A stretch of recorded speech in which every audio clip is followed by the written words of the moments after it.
Ask Mike Wilson. What do you think about that? The Knoxville News Sentinel. Were you everybody's homecoming when you played basketball? No, I didn't play basketball at a high level. I was 5'1" when I entered high school, so I wasn't quite the right size. Hey, we were the same height. Well, it worked out for one of us. Well, we must be talking about you, man. Dude, you're tall now. How tall are you? Yeah, how tall are you? I'm 6 foot. Oh, man. What happened? I dreamed to be 6 feet. Me too. What's it like?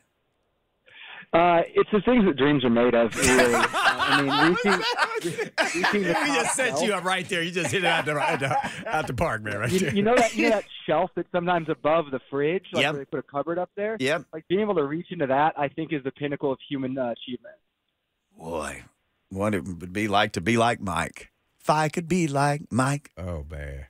Man, if I could be like Mike you Wilson. or Dalton Knecht, I'd be fine, Mike. The whole basketball world seems to be finally finding out about this dude. 2 years at JUCO, 2 years at Northern Colorado, and now he's like the player of the week everywhere for every service that does stuff like that. Yeah, I'm pretty confident he's the best basketball player that's ever graced this earth.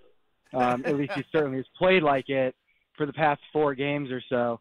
Yeah, I mean, it is an unreal hot streak. I mean, averaging more than 30 points a game in the past 4. He can score the ball the second he touches it, and it's just so rare to see a guy like that. And it's even more rare with what you touched on, which is the JUCO, the Northern Colorado, all the steps along the way to get here. Totally different path to get here than you'd ever expect. How did that many people miss on this guy for this long? But didn't he grow like late or something? Oh, he had the Mike Wilson. He was 5'1" when he started high school. Yeah, he had a little bit of that to him. He was about 5'6" going into high school. So he was a little bit of a late growth guy, which definitely factored into that. Academics were a part of that, I think. Just needed to go to JUCO to kind of get some things in order. And obviously did. I mean, he's here at Tennessee pursuing a master's, so obviously figured all of those things out. So I think it was just kind of the path that kind of had to happen with him. And then when he left JUCO, it was the COVID era. And there was, you might have heard about this guy, but it's tough scouting a JUCO guy that you haven't got to go see in person. So I know there were a few high major schools. I think Louisville was one of those ones in that mix. Colorado probably in that mix. Like there were schools interested in him, but no one could really bite on it because they hadn't had a chance enough to scout him. And the formerly 5'1" Mike Wilson joins us now at by Mike Wilson on Twitter, Knoxville News Sentinel. That's where you can read his big writing. Yeah, no doubt. Well, Mike, a couple weeks ago, I said he definitely has to be up for SEC Player of the Year. And I'd love to see now they're talking about Player of the Year of all of college basketball. Who do you think in the SEC is going to be in the competition with him? I mean, John Broome at Auburn, as good of a big man as there is in the conference. Antonio Reeves is having an awesome season at Kentucky. Wade Taylor at Texas A&M is another guy right there. I mean, the night that Dalton Knecht scored 39, Wade Taylor at 41. So, I mean, those are the guys that I think are in that running right now. But if, I'm going to go out on a limb here and say if Dalton averages 32 points a game the rest of the SEC play, he's probably going to win it.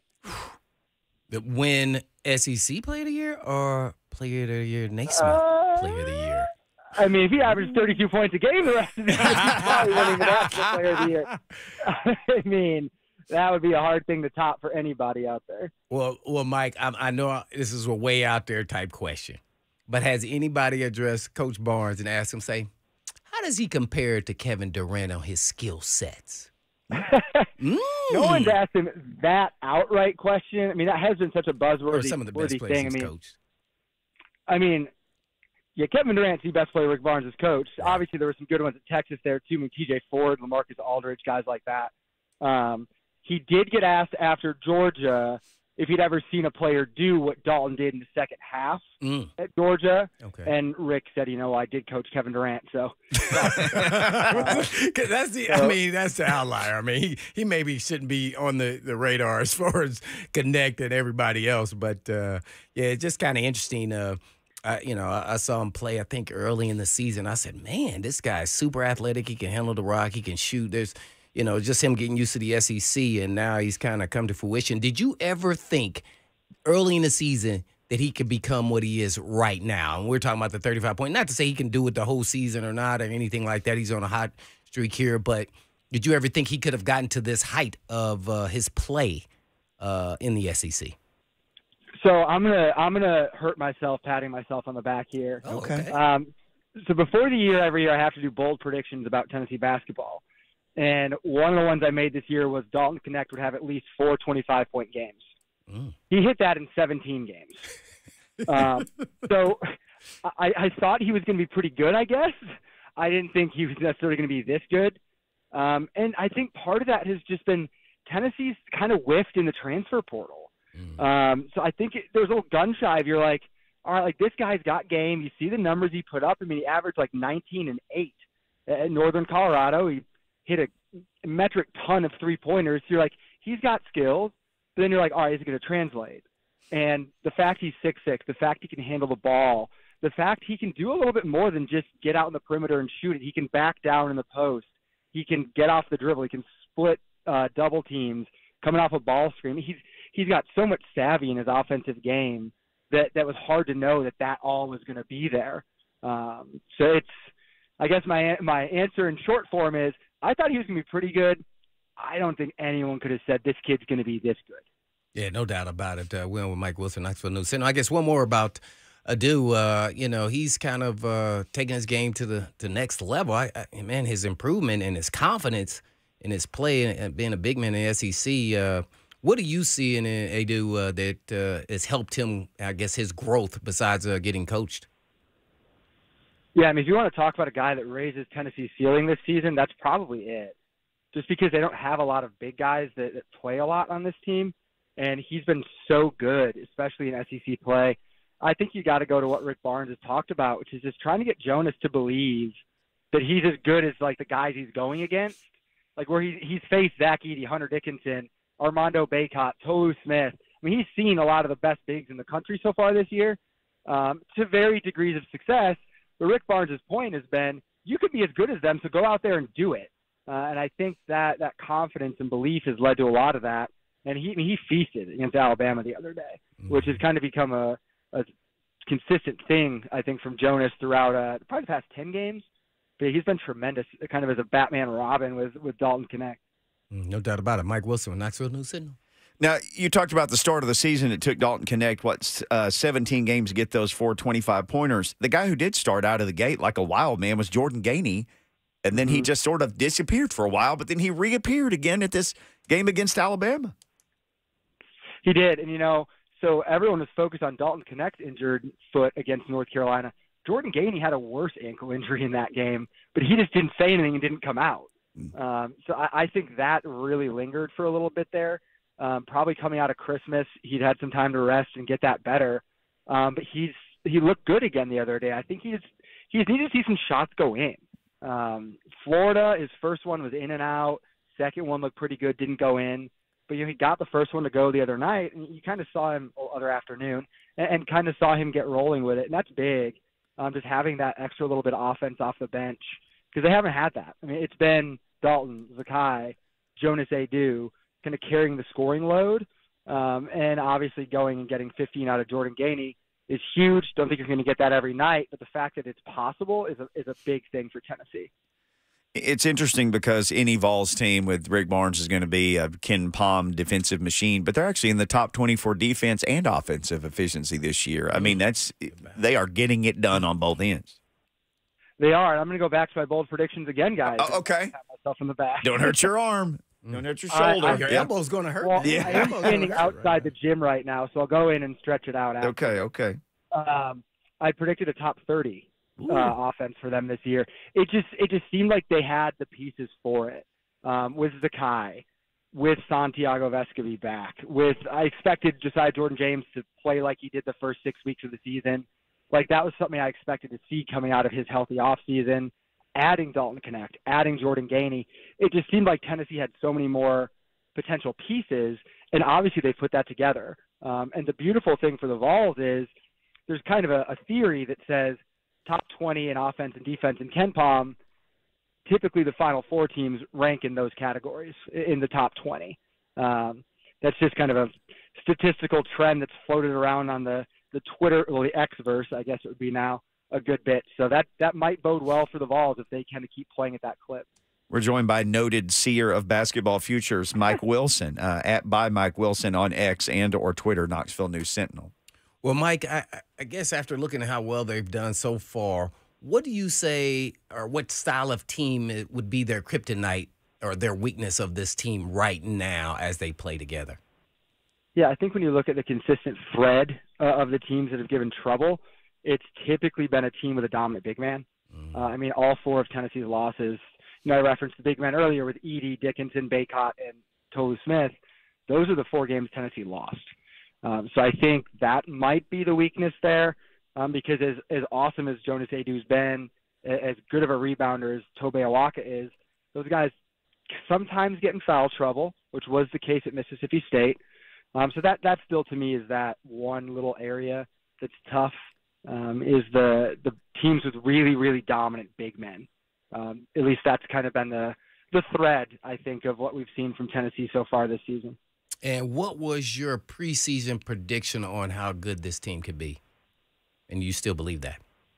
Yeah, reaching at least the Elite Eight was in that same bold predictions thing. And for the record, I've whiffed almost every year on all those bold predictions. This is the first year I've had success, so I'm really proud of myself. Typically, I miss entirely. So this feels good. But, yeah, I said at least Elite Eight, and it's still got to be. I mean, anytime a team goes into the season ranked top 10 or fringe top 10, you've got to talk about that team as being an Elite Eight team, because that's what the preseason expectation says they are. Now, when you're sitting at number 5 pretty much week in, week out in late January, you've got to talk about reaching past the second weekend. And, I mean, Dalton Knecht is what raises that possibility for Tennessee. That's a piece they haven't had going into these NCAA tournaments. And you talk about the offense and defense both being ranked highly, that's different too. Because the 2018-2019 team that was phenomenal, they had a great offense, I think number 3 in KenPom, but were number 64-ish defensively. So this might be the best marriage of offense-defense that Tennessee's had under Rick Barnes. And lastly, man, when I'm watching them, and I'm all excited and they're doing really well, but I still feel like James and Vescovy have to continue to figure out how they can have more offensive input in the games. Because I saw James passing up shots, and it was really interesting to me that he had a shot, in his comfort zone, kind of, in the free throw lane area, and he's still looking for Knecht to a certain extent. I know he was somewhat hot, but, he started on this little run. But you got to take open shots. So I feel like they're still kind of figuring out. Do you see any of that when you're watching them as well? Yeah, I thought Santiago Vescovy took strides the other night. I thought he was really good, especially early offensively. I mean, he was aggressive early. He set up the first 3 or 4 buckets that Jonas Aidoo had a good drive pass. I mean, the thing that's hard, and I've likened it in the past, Santiago Vescovy is like a number 2 hitter in baseball who just moves the runner up every time. Your batting average is 0 at the end of the year, but you move the runner up every single time, and your team won because of it. That's kind of the way that his floor spacing, his defense, all of those things he does so well, those help win games just as much as if he's scoring. And on this team, he doesn't have to score as much as he has in the past. Now, you talk about Josiah, he brings rebounding, he brings defensive versatility. I mean, he bought Tennessee 5 minutes in the first half the other night playing the 5 with Jonas Aidoo and Tobe Awaka in foul trouble. That was a huge sequence in that game. They grew the lead from, I think, 8 to 15 with Josiah playing the 5. So there's things that those guys do that are so important. Now, Josiah was hitting shots early in the year, and I think you'd like to see him get back to that with that three-point shooting he showed early. But at the same time, those guys affect winning so much in so many other ways. I don't think anyone's bothered internally at Tennessee that they're not scoring as much as they could. Yeah, Mike Wilson. The man, Mike Wilson. Hey, just on the way out, I know we talked a lot of basketball, but Heupel and the crew have been on one, including picking up a quarterback, George McIntyre, from right around these parts and killing it in the TP and getting a tackle. And I don't know what's in the water up there, but people are drinking it with Heupel. Tight end. Yep. Yeah, I'm told 5-star quarterbacks are good for the future success of a program. That's what they say. I sense another prediction thing coming on here. Yeah, that's what I've heard. Yeah. 5-star quarterbacks are good. And when you have 2 of them, it's very good. Yeah, I mean, that's massive. I think, obviously, with getting the 5-star offensive tackle, Lance Hurts from LSU, that's as big of a thing as anything Tennessee could go and get this offseason. for next season's roster, because that is maybe the biggest weakness on that roster was needing to add tackles, and it's super hard to go into the portal and get a tackle because they're rare. They don't grow on trees, and so going out and getting one is really hard to do. And Tennessee went out and got an awesome one, so that's a huge win for Josh Heupel. Yeah, 5-star quarterback's good for your health, and as Ice Cube once said, shotgun bullets are bad for your health. So Mike Wilson, he knows all that stuff. Mike, good stuff, man. If you think, tweet or text Blaine and me some lottery numbers because you're on one with predictions. So we want to go ahead and cash out while you're hot here. Make sure you know the most important prediction is you guys will have me back on soon. 100% we will. Yeah, man. Hey, enjoy Nashville this weekend because you're going to be here, right? Yeah, stay safe out there, too. Always. Yes, sir. Mike Wilson from 5'1" to 6 foot tall, just like that, just because he wanted to. That's what happened with him.